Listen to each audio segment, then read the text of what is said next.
They have tattoos on their feet. They have tattoos on their legs. What is this? You guys are Muslim. Today in Fajr prayer, I saw a brother praying in the masjid with a big tattoo of a sailor's anchor on his leg.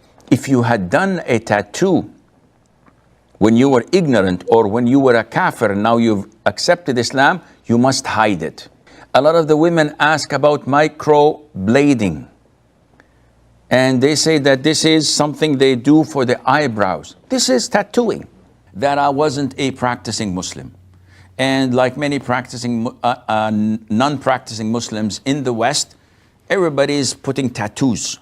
So everybody has some ink on their body, unfortunately. And now it's becoming a trend even among the Muslims. They see movies, they see athletes, they see soccer players with all this ink on their body. So horrific, so ugly. And they would like to have something just to show that they're sophisticated. I've seen people memorizing the Quran, Hafiz, who used to be Hafiz, who drifted and shifted and went way, way away from Islam because they listen to their demons. They follow their whims and desires. They have no personality. They have no attachment to the deen except maybe a few prayers here and there and few charities. Putting tattoos on their arms. Women are putting tattoos on their hands. I don't know if they have this Trump stamp. We don't see this, alhamdulillah. But they have tattoos on their feet. They have tattoos on their legs. What is this? You guys are Muslim. Didn't you know that the Prophet said, alayhi salatu wasalam, in Abdullah ibn Mas'ud, narrated in the Sahih, that the Prophet alayhi salatu wasalam cursed those tattoo artists and those who have the tattoo done to them? Yeah, but this is understood in a different way. Maybe the hadith is not right. Maybe it's in the Sahih. Yeah, but this is not logical. So then you have an issue with submission to Allah. Like the issue that Iblis had. Why didn't you prostrate to Adam? I'm better than him. Oh, so it's an attitude problem.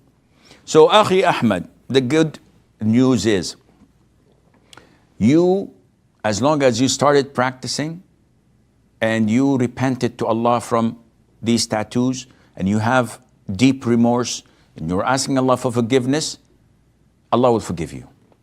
Now the issue is what to do with these tattoos. I don't know. If medically can be removed, alhamdulillah, and there's no harm on you and you can afford it, then go ahead for it. If not, then there's no problem. It does not impact your salat. It does not impact your purity, but you have to keep it covered all the time so that you would not be a billboard for other Muslims to follow suit.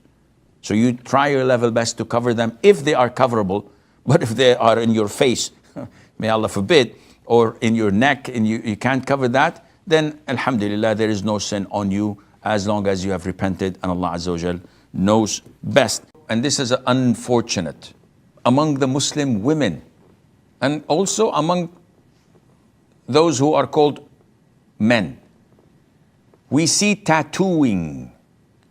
I've seen tattoos on some of my mahram women and they say it's for 6 months. And it's been a year and a half now. And it's still there. No doubt they are cursed by Allah Azza wa Jal. Because the Prophet said, as in the hadith of Abdullah ibn Mas'ud, لَعَنَ اللَّهُ الْوَاشِمَةَ وَالْمُسْتَوْشِمَةَ. Allah curses the one who does this. And people nowadays don't care. So what? Let Allah curse them. And this is a bad indication on how a person may end his life. Because such people, even if they pray and fast, when their death comes, do you think they will be successful in saying La ilaha illallah? If they've been living all of their lives cursed by Allah Azza wa Jal, not caring about halal and haram, only interested in following their whims and desires, who cares about Sharia? Who cares about whether Allah says halal or haram? We're going to do whatever everybody else is doing. Do you think that they'll be successful in saying La ilaha illallah to be their last word? That's very doubtful. A person dies according to what he had lived upon, not according to what he wishes. And this is why this is the most scary moment in our lives, the hour and the moment of death, because we don't know what our ending is going to be. If we put on a fake tattoo, not a permanent one, that can be removed in a week, on a part that does not need to be washed in wudu, for instance, the leg, is it permissible?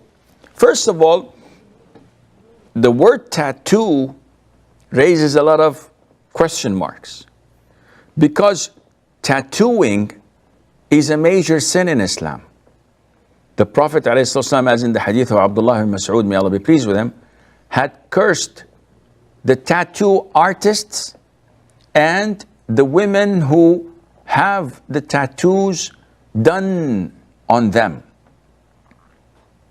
لعن الله الواشمة والمستوشمة.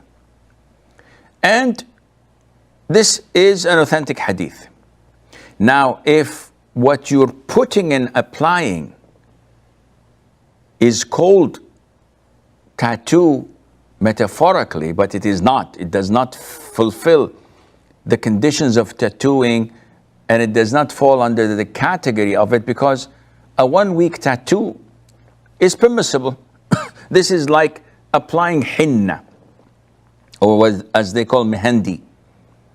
So applying henna is not problematic because it takes a week, couple of weeks, 3 weeks, and it fades away.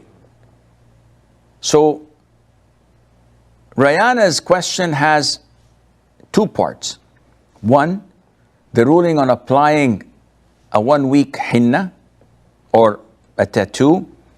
Two, if it's longer, but it is not in the organs of wudu. These prints that you put on your body are either not allowing water to reach underneath because they form a layer, or water can reach the skin without a problem because they are not a layer but rather a color. So if I get something that is drawn on my arm, which is waterproof, and I can feel that this part of the skin is skin, and when I put it on this print or tattoo, quote unquote, it feels that like there's a plastic layer on my arm. This does not allow water to reach your skin, and hence you cannot apply this, because your wudu would not be valid, your ghusl would not be valid. Now, if I apply it in my shoulder, for example, this is not part of the organs of wudu, so I can perform wudu without any problem. But if I were to have a major ritual impurity and I would need a ghusl, in this case, this would prevent my ghusl from being complete and valid, and hence applying it is not permissible. Henna, on the other hand, is something that you put for an hour or two until the color is fixed, and then you wash it off, and all what remains is a color.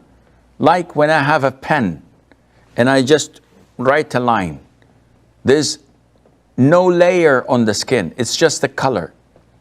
And this does not prevent water from reaching the skin, and the wudu is valid. Having said that, I've noticed nowadays among the Muslims, men and women, unfortunately, that they're applying tattoos, but they apply it for a year or 2 years. Today in Fajr prayer, I saw a brother praying in the masjid, with a big tattoo of a sailor's anchor on his leg, and it was exposed. The brother's awrah from the navel to the knees were covered, but his leg was not. And everybody in the masjid was looking at that. This is not permissible. If you had done a tattoo when you were ignorant or when you were a kafir and now you've accepted Islam, you must hide it. We don't force you to remove it, but you cannot expose it and boast about it like this. This defies your repentance of it. It shows that you're not remorseful.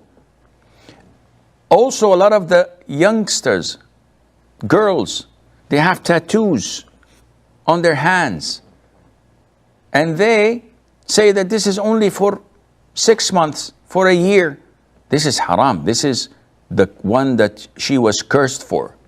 She says, but this is not in the third layer of the skin where they put the ink after they make it bleed, etc. It's the same concept. First layer, third layer, it doesn't make a difference. Not only that, a lot of the women ask about microblading. And they say that this is something they do for the eyebrows. This is tattooing. Because they slash the skin until it bleeds and they clean it and they open small places in the skin's layer where they inject ink. So they draw a nicely formed eyebrow with this ink, and it shows with the remaining hairs of the eyebrows that it looks real and it looks fancy and it's fixed for 6 months, for a year, maybe 2 years. This process is cursed by Allah Azza wa Jal because this is totally tattooing.